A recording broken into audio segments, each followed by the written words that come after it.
Dahil nga maraming interested dito sa bagong racket ng Absport na Cyberpunk, napag-decidean ko nga siya na dalhin sa Taiwan trip ko. Pero syempre, bago tayo makipagbakbakan sa mga Taiwanese, pinarestring ko muna siya. Ginupit ko na nga agad sa bahay yung string para less work sa stringer. Out 95 nga yung papalagay kong string dito, sayang wala akong color pink. Syempre, dito pa rin tayo sa suki nating stringer sa Sportlines. Dahil nga ipapamax tension natin, may pa-waiver ulit sila, kailangan mong pirmahan. Understandable naman kasi Delix talaga yun, baka mabasag yung racket. Pero di na nga okay na ban kasi si Boss Austin na naman yung babanat. Okay na din naman yung max tension na 28 kasi 27 pounds yung comfort tension ko. After few minutes nga, tapos na agad yung racket ko i-restring. Ang ganda talaga nitong Cyberpunk sa mata. And kahit white string pala, babagay pa rin dito. Medyo na-excite nga ako ipalo to kaso maingay sa mall kaya hindi ko ma-soundcheck. Guys, dito na lang natin sa soundcheck kasi nga maingay sa mall. Soundcheck natin, 28 pounds, alt 95.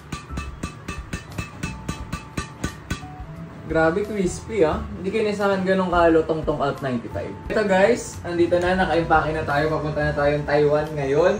Doon natin to unang gagamitin. So, kita-kits guys sa mga vlog natin. And update ko kayo kung kamusta yung performance nitong naka-max tension na Cyberpunk.